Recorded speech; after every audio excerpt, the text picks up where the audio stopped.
Welcome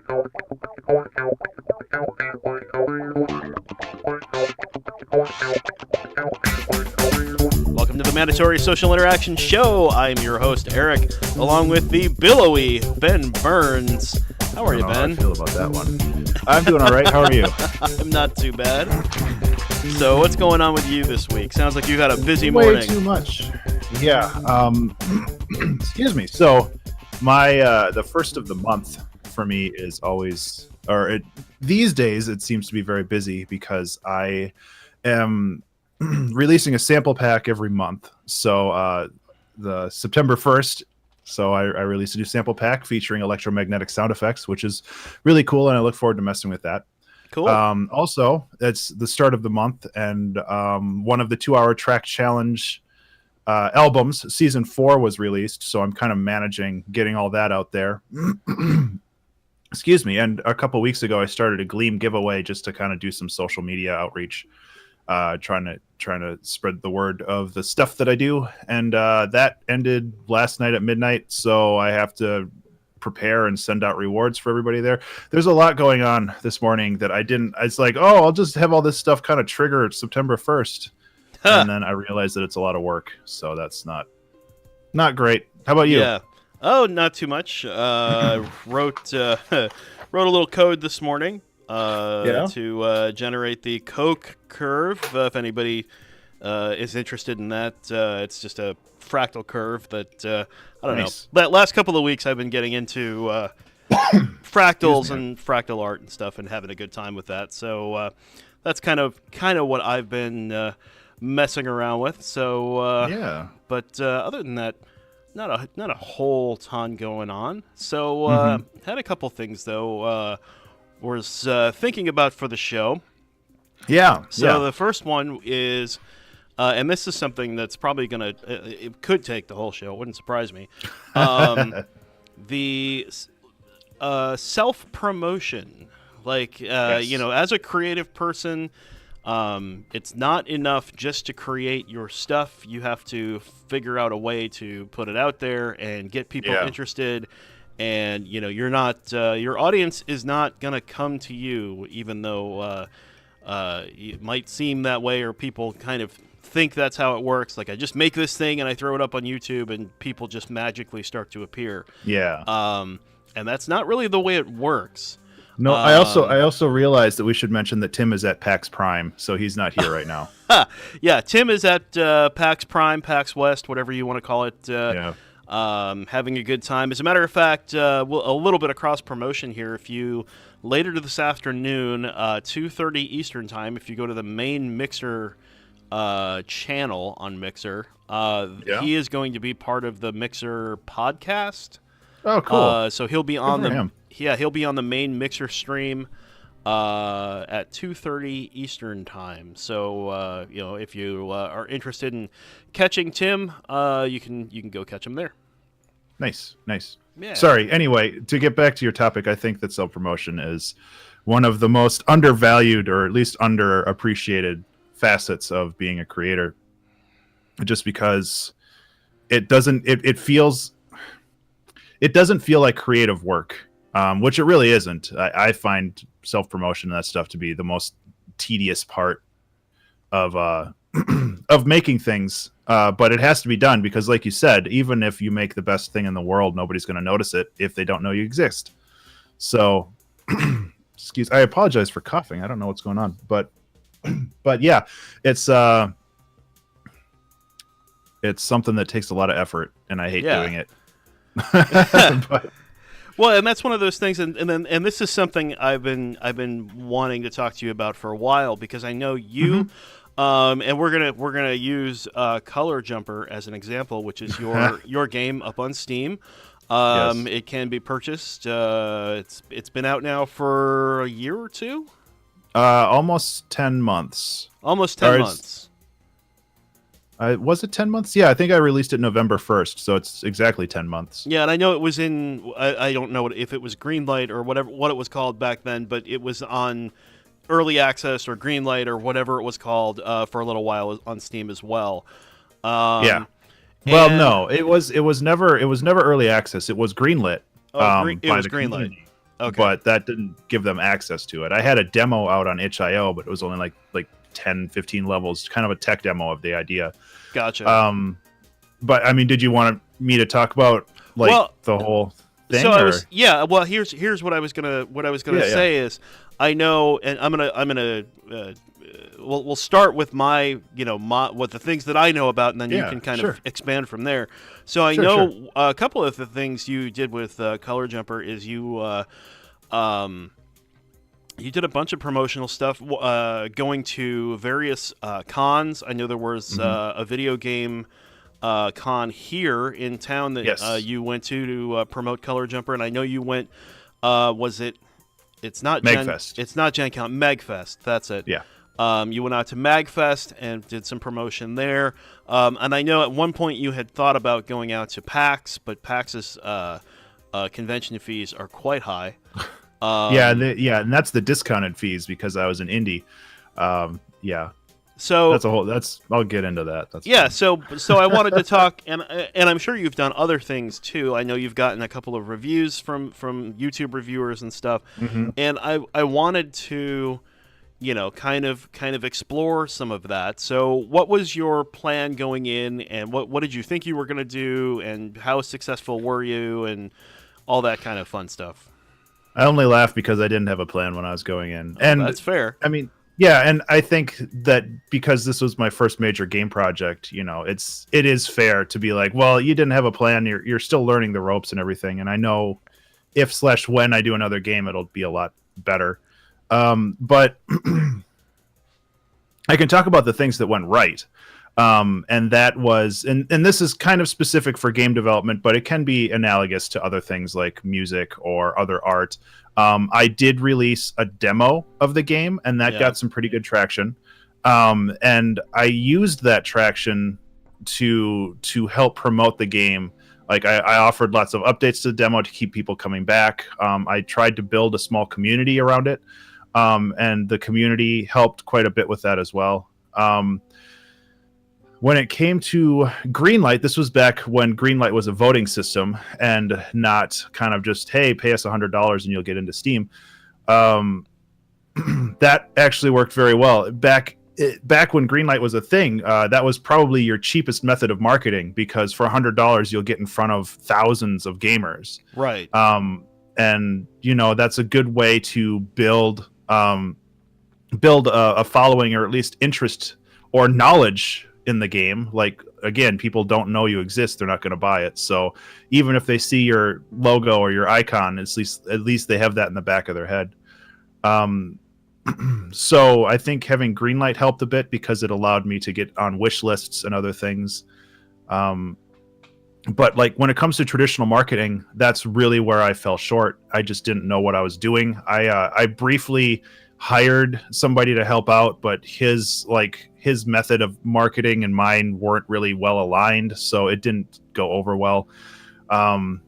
It was basically just like creating a bunch of GIFs and sending them out and hoping people like them, and it's like that's like not really what I'm looking for. Yeah. So yeah, I mean, financially, Color Jumper really didn't succeed, but that wasn't the point of the game. It was just to get something out there. So I feel like marketing was definitely one of the big problems that I had in that game. But moving forward, one thing that I would do is I would work toward marketing in smaller chunks, not just being like, hey, when this game's released, that's when I'm going to do all the marketing, because that's not going to work. Once the game's released, it's kind of like it has a shelf life then. And you need to get it out there, and you need to get people hyped for it before the game is released. So that's definitely something I would do next time around, whether that's just posting gameplay GIFs online or doing some like limited streams with people or like a public beta or right. like beta windows, like kind of like, this weekend you can play it for, whatever. And I think that's definitely one way to go about it. And how did the conventions go? I was just gonna go into that. Oh, fair enough. Cool. Yeah. Conventions are great at networking, but they're not good at selling games. It's it's kind of counterintuitive because you go there and you're like, oh, I'm going to be surrounded by gamers. They're all going to love it and they're all going to go out and buy it. And it's like usually either people don't remember to buy your game when they get home, or they just wanted to try it out and they said they had fun, but that doesn't mean they're going to go buy it. Right. Because it's like every time somebody played the game, they're like, oh, this is a great idea. I love it. This is great. And then, I didn't get a boost in sales after the conventions. And maybe at MagFest, I didn't have a proper booth. I was in the indie showcase area, which is just kind of like you can block 2 or 4 hours a time and just kind of hang out and chat with people who walk by. So that might have worked to like a proper booth might have gotten me a little bit more attention, but I couldn't afford that at that time, or at least I wasn't really prepared for that. And then at VGM Con, which was in Minneapolis, I had a proper booth, which was a ton of fun. I had a great time there. Met a bunch of cool people. Disaster Piece actually played my game, which was pretty rad. That was fun, but again, I didn't see a huge boost in sales. Is just like, I got to hang out with a lot of cool devs for a couple of days, and I made some really good connections. So for like future games, I'll have those connections when I work, toward that. Sure. And honestly, I mean, I think the marketing as a whole is just having connections and being able to talk to people and having other people who have communities help signal boost you. Because you can't do it alone as much as I wanted to. And like Color Jumper was very much of the, I'm going to do everything by myself because I'm stubborn as hell. And I did everything myself, and the game is great. I'm happy with the game. But like marketing and everything, it's just like that's the one real place where it falls short. And M said, one day someone big's going to find the game and stream it, and you're going to relish in all the series or sales. Yeah, and M, that's the thing. Like, even though the game's like life cycle is basically over, that doesn't mean that I'm going to stop trying to put it into bundles and stuff like that. I mean, if a big streamer gets it and makes a wacky rage video from it or something, that might boost sales. That might really get people back into the game, because I mean, it's a good game. It's just nobody knows it exists, so nobody's playing it. Yeah, absolutely. And so that's one of the things, and this goes for anything, not just games. Oh yeah, right, yeah. Is you've got to get out there and promote your stuff. And a couple of things. One of the main ways to promote things right now is like on YouTube is doing collaborations.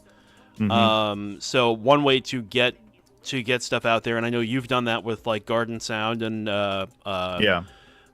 did you do anything with Jeremy as well? I know you've interviewed Jeremy, but I don't remember if you've done a collab with him. Not directly. Okay. I did the interview with him, and he very gracefully did featured me on like YouTube channels that inspire me. That's right. Things, which was super cool. And I'm really grateful for him for that.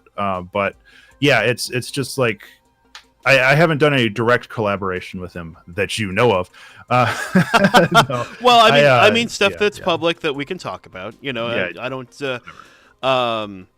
But that's. And I know you did some collabs with Garden Sound to the point where Garden Sound was actually doing a 2-hour track challenge with you, which was actually super cool. Yeah, it was the season finale of season 6. So it was the Beard Gardener. So, and that was awesome. But some of the other things that people don't like to do, And I wanted to go back to something that MIntrovrt said a little bit ago in the chat. I don't want to show saying I don't want to shove my art in people's faces. And I have some bad news for you. You're gonna have to. And that's exactly what I was going to say. Is unfortunately, and this also goes back to what is your definition of success? Yeah. If your go ahead. I was just going to say, if your definition of success is I made a thing. Then making the thing is success, right? I mean, if that is your definition of success, then you're good to go. If your definition of success is anything other than that, if it's connecting with people, if it's making money off of your art, if it is, if it's anything related to, something that's not specifically making the work, you're going to have to do some kind of promotion. And unfortunately, promotion basically means shoving your stuff in front of people. In a tactful manner, but yes. Yeah, and that doesn't mean it has to be, in a in a not tactful manner, right? It doesn't have to be obnoxious. You don't have to be that way about it, but it does mean trying to push your stuff and getting on podcasts or getting on, doing collaborations or doing something to promote it. And one of the things that I've wondered about is, I listen to a decent amount of independent music, and I always listen to it compared to my music, and I go, my music could probably have a bigger audience if people are liking this thing that I know is more popular than what I've put out. Yeah. And when I say more popular, I don't mean better. I just mean more people listen to it. Yep. And I notice, and I start to go, well, hey, okay, if this thing is good, then my thing is, if this thing's popular, my thing could also be popular. And then you start to wonder, well, how much work are you putting into promotion? And I know I am putting zero work into promotion. So no wonder nobody knows my stuff exists, because nobody knows my stuff exists. Like, I'm not putting it out there. And I start to wonder things like, and this is coming back to you now, what is the value in something like being part of a label where they will, you make the stuff, and for a cut of the sales, or for some kind of, there's typically some kind of deal in terms of being with a label. They are going to promote it and push it out there. And I know Garden Sound was part of a label, and he said it was kind of, it didn't go that great. And I'm sure that's often the case, but I'm wondering if there's value in that, or if in the internet age you're just expected to do all your own promotion. And you're right, absolutely, it's going to depend on the label. But my point being is, are labels worthwhile anymore? Yeah, I do feel that they are, especially if you don't want to take the challenge of marketing yourself. In the old days, which is like 10 years ago, labels were there for digital distribution, which is not a thing that you need to worry about anymore. Labels exist solely because they have the connections to actually get your music out on, other people's podcasts, other blogs, have people talk about your music. Sure. But if you don't care about that stuff, then a label's pointless, because you can market yourself. Or you don't care about marketing at all. But when it comes to just getting your stuff out there, if you want a more professional studio to do that, sure, they'll take a cut of your sales, but that's essentially their paycheck, right? For doing the work for marketing. But if all you want is to put stuff up on Spotify, then you don't need a label for that anymore. You just need $20 a year for like DistroKid. Oh, sure. Yeah, so, and I'm talking specifically about promotion, right? I think labels still have value then. So it just, you just gotta figure out what's important to you and the music that you're putting out. If you want people if you want the label to market for you, I guess that's where I was going with that. If you want the label to market for you, then you want to get a label for marketing, because marketing yourself sucks. And you can get there. It just takes a lot longer. Yeah. Yeah. Well, and that's the, and kind of the question, the thing kind of becomes, so how should people promote their stuff? And here's the thing. So everybody now has access to a marketplace of basically anything you make. You have a marketplace for it, right? If you make video content, YouTube is probably your marketplace. If you make VJ loops, there's like VJloops.com, and there's probably a few places that you can sell VJ loops as a pack of some kind. Deviant, or you could probably even do it on DeviantArt. And speaking of DeviantArt, if you do 2D art, there you go. DeviantArt is one place. There's there's a couple more that I can't think of off the top of my head. That in places where you can either sell digital art, or you can actually you can have digital art and then literally sell prints, you can sell prints, you can sell, whatever, canvas, canvas prints and all kinds of stuff, right? Basically any kind of art that you put out, there's a simple marketplace for you to put it. If nobody knows your stuff is there, so there's and speaking of music, there's Bandcamp and DistroKid, and there's a million places to put that stuff, right? Now the question is down to promotion, and this is kind of what you were saying before, and it's like, okay, so what is the way? As an artist, I've never met an artist yet that likes promoting their stuff. And the funny thing is, you hear about the really successful bands, and the really successful bands are the ones that are talented musicians, but they're also the ones that are willing to, the day of a show, stand out on the street corner handing out flyers, and basically out there like, hey, come to my show, hey, come to my show, hey, come to my show,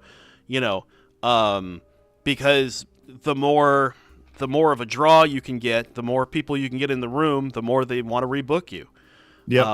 It's definitely, and that's just not physical shows. That's basically anything. If you can draw people in, you'll get more attention from people who want to draw more people in. So it's kind of a chicken and egg situation where you have to get that initial momentum before people will start noticing you. And when people start noticing you, then you can get more momentum. And that's the part that sucks. Well, and so the question is, as an artist, how do you get over that? Like, there's a lot of us weirdo artist types are introverted, and it's like if you want to sell your stuff, you kind of need to promote it in some way, and that really means a lot of promotion is an extroverted process. It's putting yourself. It can be. Well, in some way, you have to be putting yourself out there. And it's even if you're writing an article on someone else's blog, right? You're kind of, you have to put yourself out there in some way. So how do people get over that? And how do you, and let's bring it down. Let's bring it down to you. How did you get over that idea of, I don't really want to shove stuff in people's faces, and decide to get a booth at VGM? That was terrifying. I'm sure it was. I have no doubt. But let's see. Earlier you asked another question, and I wanted to address that one too, and now I can't remember what it is. As far as the extroverted thing, it's hard. I'm still an introvert primarily, although I've heard people use the word ambivert, meaning that they kind of go both directions with that kind of stuff, where I definitely can be extroverted at times. But I don't know, like getting the booth was hard. It was very stressful for a lot of different reasons. One, because it's all my work, and I'm putting myself out there in a very precarious place. And it part of it is just doing it and then living with the consequences and just being like, okay, I got to do this, so I'm just going to do it. And then, it's never as bad as you think it is. At least in my experience, like going to MagFest and talking about that stuff, that was no problem. Like I actually do a panel at MagFest with some friends of mine. And, the first year I was doing that, I was terrified. But then the second year I did it, I was like, okay, well, we're just gonna sit up here and talk again. It's basically what we're doing here instead of There's just, when I look out, there's a room of people instead of my screen, which is super fun. And like once you get over that initial bump of being like, oh, this is terrifying, what if I screw up? It's like, who cares if I screw up? Everybody here is super casual. There's nothing really riding on this. And that's kind of how the booth at VGMCon went as well, where it's just like, once I set up and once I kind of got into the zone for things, all it was is just sitting around waiting for somebody to walk by and be like, hey, how you doing? You want to try this out? And it's finding the way to let people approach you. And it's valuable to be able to even though it's exhausting as an introvert, it's valuable to be able to switch on like that and just have the ability to talk to people, which I know it's like that's telling somebody who's depressed to stop being sad. So it's like there's only so much you can do in that front, and I think it does take practice. Like I was very, very much an introvert like 5 years ago, and lately just being able to get out there allows me to be more comfortable talking to people, because I realize that nobody knows what they're doing. Everybody is just kind of skating by, and that's fine. That's comforting. It allows me to just kind of do my best with what it is. And if I screw up, then first of all, it doesn't really matter if I screw up. And second of all, nobody cares. I mean, that's kind of the thing that I learned a while ago with being, talking to people. It's like nobody cares. Yeah. If you make a good impression, then people will remember you, and you're probably not going to screw up bad enough to make a bad impression for people to remember you. So if you just kind of like flub your words, or if you don't really know the answer to something, somebody's going to just be like, okay, and then not remember it that night. So it's good to I've been known to mess up ad reads on the radio, and and what? And the thing is, after you do it a couple of times, you learn that you you just laugh at it and redo it and move on, and that's all you have to do. Like you just keep going, and that's really a lot of it. Something else I wanted to mention is that like we keep talking about introversion and extroversion, and it's not your. It boils down to you're not one or the other. It's really a spectrum, and not a definitive I'm one thing or I'm the other thing. You tend towards being one way or you tend towards being the other way, but usually you can turn on the other thing if you need to. Yeah, it's just exhausting. It can be. Yeah, absolutely. Yeah. And the one definition that I've heard that I thought was interesting is that extroverts recharge when they are with people. Yeah. And introverts recharge when they're by themselves. And that's and that's kind of the way it boils down. So, if you're gonna, as an introvert, if you're gonna do something more extroverted, the thing that you need to do is make sure that you have some time to be apart. Some time to recharge yourself. Some time to yourself, and then you can maybe go back out and do it again. And another thing that I was wondering is like, how did you set up your collaborations? Because another way to get your stuff out there, and we talked about it earlier, but having a collaboration with someone who has a bigger audience than you can get your name out there, can get your art out there. If they are like, hey, we're gonna play a minute of Ben's new song while he's on our show, so here, check it out, and they play a minute of your new thing, and then it's like a whole nother audience just got exposed to your stuff. I need to do that more often. So how did you approach that? Did you you've done collaborations with Garden Sound, and I know you've done some other ones, I think. Did you reach out to them? Were they reaching out to you? I reached out to them. I'm still a very small fish in the YouTube spectrum. So yeah, and a lot of these people like Jeremy and Garden Sound and everybody else, they're always like down to talk about this stuff. Like I've never really had a bunch of resistance when it comes to asking for interviews, except for Andrew Wong, because he's insanely busy, and I kind of get that, and he's way too big for me. But I think that just going and asking, just being like, hey, this is a project that I'm working on. I've interviewed like, these other people, and I just like talking about creativity and like how you approach creative problems. And they're like, yeah, that's a cool idea. I'm totally down to talk for an hour. And I mean, that's really all it is. It's just having the courage to ask somebody and being okay if they say no. It's just like, it's just how it is. And like, as far as collaborating in general and not necessarily in the YouTube space, that's why Discord is so great, because it allows such good collaboration opportunities. Just in a channel, you just be like, hey, this is, a sample pack that I made. Let's mash something together, everybody. And that works great. I think that's a lot of fun. And again, that's just kind of putting yourself out there, just asking. And if nobody says anything, it's just like, okay, well, I'll try somewhere else. But yeah, it's mostly just being able to having the courage, and I'm saying courage as if it's like some big thing, and to some people it is, but having the courage and presence of mind to just ask. And I mean, if they say no, then you'll just ask somebody else. And and that brings up another thing. One thing with putting yourself out there is dealing with rejection. Mm-hmm.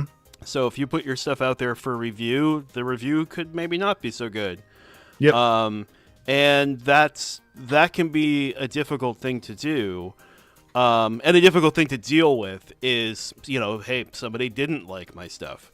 And that's okay. That's perfectly valid for them not to like your stuff. It doesn't feel good. But at the same time, you kind of have to. And this sounds simple, and it's harder than it sounds. You have to deal with it and move on, and not let it just completely throw you into a tailspin. And that's sometimes a hard thing to do. I'm not going to pretend that that's easy, but that's one of the things. One of the things for creative people is we tend to be sensitive artists. And so when it's like you can have 17 people tell you this is really good, I really like it, and that one person who's like, this sucks, what are you doing? You're like, that one person just obliterated all 17 other people.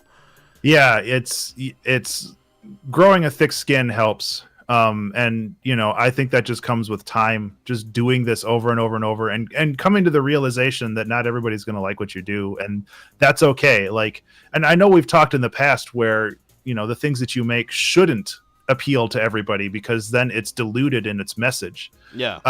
And I think that, if somebody doesn't like it, that's a good thing. If a ton of people don't like it, then you might have a problem. But if like one or two people come back to you being like, this isn't my thing, that's fine. Like, there's definitely people, like when I put out a 2-hour track challenge on YouTube, somebody's just like, oh, I kind of wish you would have done this. And it's like, well, I didn't. So maybe next time, but I'll keep that in mind for the future. But this is what I wanted to make, and this is what I made. So I made it. So yeah, it's like learning how to deal with that kind of stuff, because it's always going to happen, and it's inevitable, especially if you start putting yourself out there. And if you want to market, that's the whole point. You got to put yourself out there and market yourself, and some people aren't going to like it, and that's just part of the things you have to deal with. But so get more people interested. Yeah. So continuing from what we were talking about earlier, what is for game number 2? What is your marketing plan? Well, one thing that worked really well when I was making Color Jumper is I posted a lot of GIFs on Twitter. And not only that, but I saved all those GIFs. And when the game was released, I created an Imgur album with like 120 GIFs of the whole progress of the game from start to finish. A lot of people liked that, but just like I posted it on Reddit and whatnot, and I got a good response from that. But just like going to a convention, just if somebody looks at your game, that doesn't mean they're going to buy it. Right. So as far as marketing, I'm gonna make the game more marketable. One of the problems with Color Jumper is that it was very, very abstract, which was intentional on my part. But as far as marketing is concerned, it's not exactly mainstream in the same way. Yeah. where something like Thomas Was Alone has the simple art style, but has a very compelling story, or something like 140 doesn't have a story, but has a very compelling art style. And I kind of split the middle with that, and I just kind of made the game no story, no real art style, no like any of that stuff, and it's just kind of like it didn't appeal to anybody. So it's kind of, I'm going to keep that in mind for next time. Yeah. And that I'm not making things to like cater to an audience now. I'm just like, I want to make things that people enjoy too. And I know Color Jumper was very abstract, and that was, the intent, but it didn't resonate with people, and that's okay. Well, and I would say this, even Super Meat Boy, which ostensibly is a very similar, or at least similar in gameplay terms to Color Jumper, has a story. Yep. I mean, it's the dumbest story ever, right? I mean, it's the classic story. Where it's the Super Mario story. It's the exact same story as every other goofy platformer, where the bad guy steals the good guy's girlfriend, and now you have to go rescue her. That's this. Yep. It's the same dumb story. And I like Super Meat Boy too. And I'm not, and my criticism of it being a dumb story isn't meant to be. It's just it had a story. Yeah. It had something that people can resonate with. Exactly. And same with 140. 140 didn't have a story. It was very abstract. It was just shapes and colors, but it was all very, very rhythmically tied to the music, where the level would move in time with the music and everything. And that's a mechanic that grabbed some people's attention. So it's like Color Jumper was like right in the middle of all of this stuff, and it didn't really have any kind of it didn't have any resonance with people because of that. So it's just lesson learned, really. It's like next time, just make the game more visually interesting, or add some kind of cheap story to it to at least allow somebody to resonate with it on a more personal level, rather than just being pissed off that they can't beat a level. So well, and that's the thing, like, if you don't attach a story to in a game, if you don't attach a story to it, it kind of becomes checkers. Yep. Right, which is nothing wrong with checkers, and people do like to play it, but it's very much I'm only playing this to beat it type thing. I'm not playing it for I'm not unlocking any cutscenes. I'm not, there's no larger narrative to this. I'm literally just playing it to win. And that's cool. And there's nothing, and I like Color Jumper. I can't play it worth anything, but I love Color Jumper. It's a great game. But I can understand why people would have a hard time resonating with it. I resonate with abstract stuff, so I'm like, oh, this is really cool. It boils everything down to its like simplest possible component, and I really like that. But I could understand why people would have a hard time with that abstraction. No pun intended. Yeah, I know. And I think you'd really enjoy 140 if you haven't played it before. I haven't. I've actually not heard of it, so I'm going to go check it out. It's very, very good. It's also short. It takes like 45 minutes to beat, which is unfortunate because it's a really cool idea. But yeah, it's a very good game, and I know part of Color Jumper was inspired by it, so it's worth checking out. Cool. Good soundtrack too. So what about obviously having marketable material is part of a marketing plan. But you think so? But yes and no. I mean, honestly though, I think Color Jumper could, like people were saying, I think somebody who was really into those kind of platformers, I think could very much respect Color Jumper and be into it. So my question, I mean, there's a series of games called I Want to Be the Guy that they don't really have story. They're full of just like old retro video game memes, but all it is just very challenging platforming. Yeah. And I mean, that's kind of part of the target market, except that my game doesn't have those trolley memes and stuff, so it's like not really on there. So there wasn't really a audience for this game. Well, I think there are games out there that don't really have anything aside from challenge, and I think they do well. I think there probably is an audience for Color Jumper, and I think you had a hard time finding it. Yeah. And my question is, as far as, so obviously, other than changing the game, what would your marketing plan be?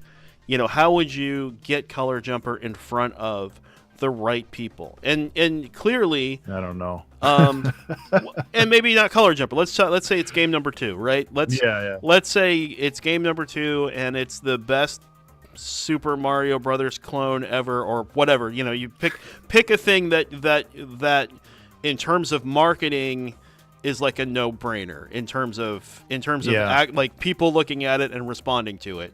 What would your new plan be? What would you think? It's hard to say. It depends on like the game, really. I know posting a lot about it, being very active both on Twitter and also streaming game development, especially the exciting parts of game development, not just coding, because not a lot of people like watching coding. Huh. But having that, working with people directly, one thing that I think helps a lot is audience participation, which is why the streaming is great, because people can like name enemies for you and stuff like that, and then they feel like they've contributed, they're like part of the game. And that's really good. Something that it was like 2 years ago, there was a game that was running a Kickstarter called Star Mazer, and they had a ton of problems in development. They're still working on it. But Star Mazer worked with a ton of other developers who were also releasing games at the same time, and was like, hey, if we put a character in our game, we'll put a character in your game. So it's basically just like having all of these crossovers.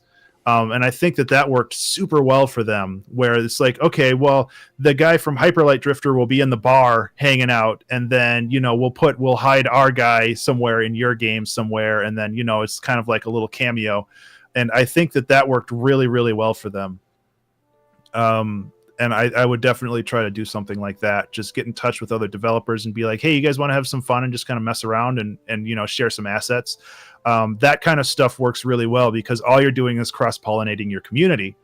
And just be like, hey, look at the cool thing that we did with their game, and then I can be like, hey, look at the cool thing we did with their game, and everybody benefits from that. So I would definitely try to do that in the future.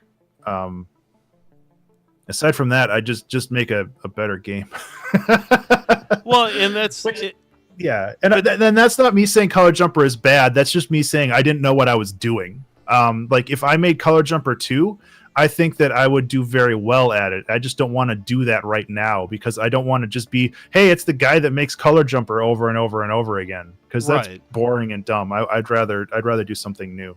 Well, and one of the things I would also say is it's not so much about having about making a better game per se. It's really I think it's really about getting things into the right place, and getting the right people to watch them. And I think collaboration is probably a really good. Like collaborating with other developers, even in the way you were talking about. If you could have gotten the Color Jumper box to show up in another game, that would have been super cool, right? Because if that other game does well, if that other developer, now you're taking advantage of the other person's marketing. Yep, so exactly. So if their marketing does well, it benefits you. If your marketing does well, it benefits them. And it ends up being a really good. I would definitely try. That is an amazing idea. I'm gonna mention that just so that audio listeners and YouTube viewers understand what we're laughing at.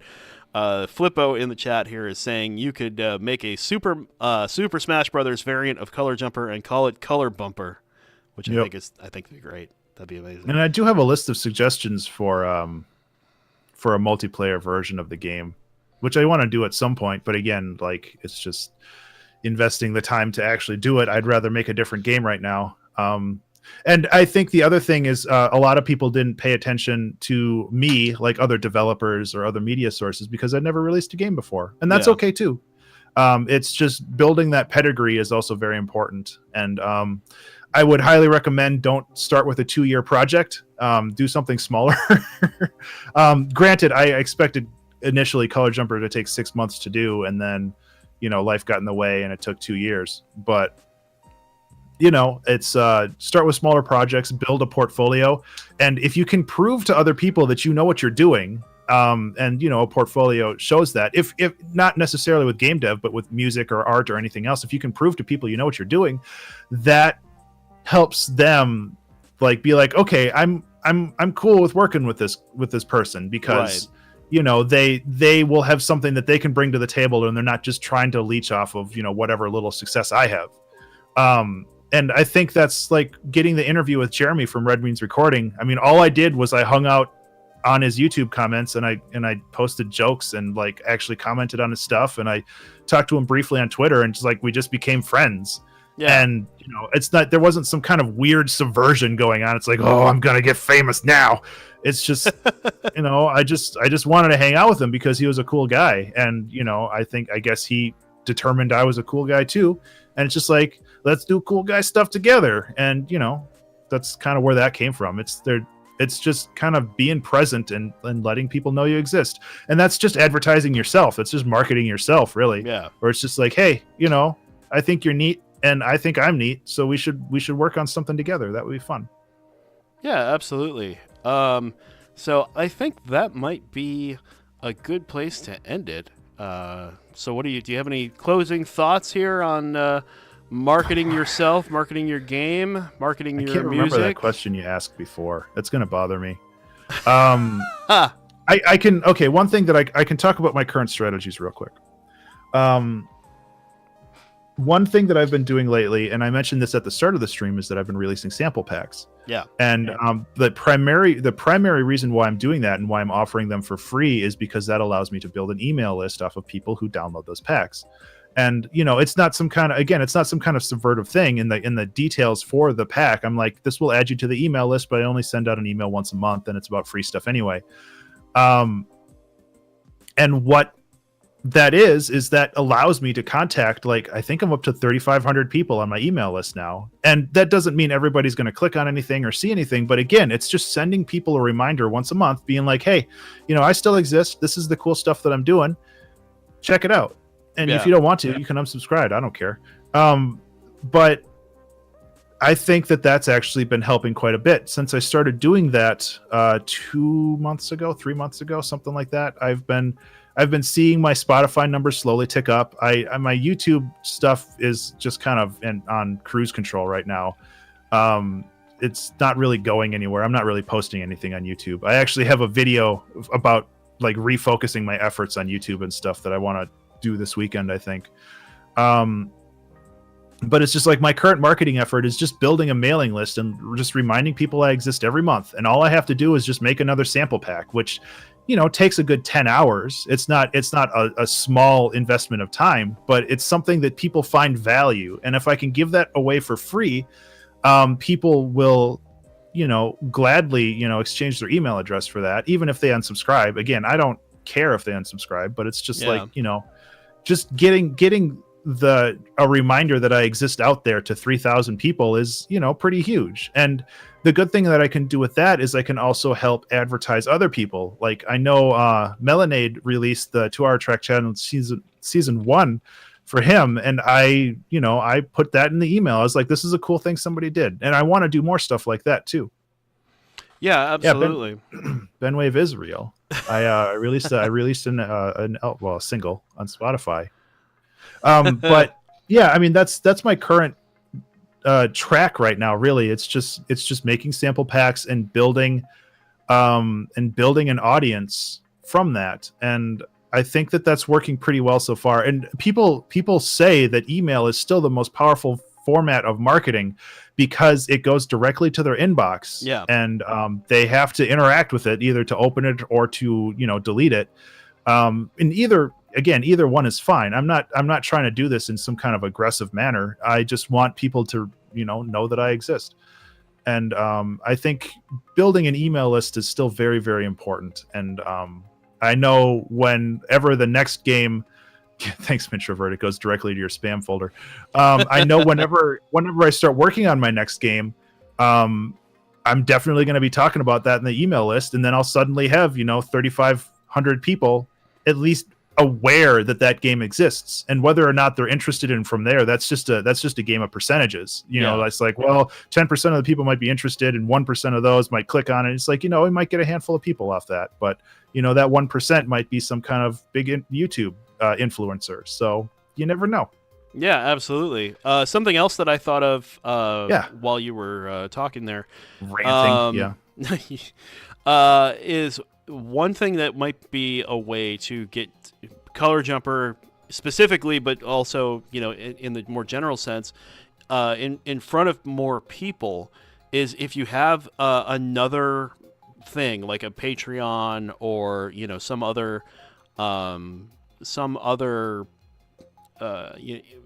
what do you want to call it, support mechanism. One thing you could easily do is offer a discount to people who are on your Patreon. Yeah, and that's what I did. I gave it away for free to anybody who's over $5 tier, because they basically paid for it already. So yeah, having those kind of rewards as a Patreon person, and I know Madam Barry did something very similar. I don't think she's in chat, but Madam Barry did something similar where every month she made a game, or she made some kind of asset pack for games, and she just gave those away for free, and then she sold them on whatever platform. And that's kind of what I'm doing with sample packs right now too, that everybody who is a Patreon subscriber gets the sample pack for free, even though technically it's free for a month anyway, but they get access to it right away. So, sweet. Patreon is a whole nother conversation, though. We can put that on the list if you really wanted to go into detail on that. That may be a future episode. So, but I think that's gonna do it for today. I think we've reached our social interaction quota for the week. I am no longer going to be speaking to anyone. So sounds lovely. Yeah, get it in now, because this is it. This is the end. So I'm sorry, I'm just really tired, and I just looked at my list of things I have to do right after this, and it's just like, oh god. No worries. Ben Burns, where can people find you on the interwebs? You can find me at Twitch, Twitter, Patreon, and YouTube at Ben_Burns. That's BURNES. All right, you can find me on Twitch at ZaxaCMK. Oh, sorry, Twitter at ZaxaCMK. Twitch.tv/ZaxaCMK and YouTube.com/EricKleinCreate. The show is available on Stitcher, Google Play, iTunes, and wherever fine podcasts are sold. Our website is MandatorySocial.com. Our streaming overlay was created by Maris MIntrovrt Alicke. Find her music at marisalicke.bandcamp.com. The theme song is Protofunk by Kevin Macleod. You can find that at Incompetech.com. And our background music, as always, is by Benjamin Burns. You can find his music at abstractionmusic.com. Thank you very much for hanging out with us. Have a good week.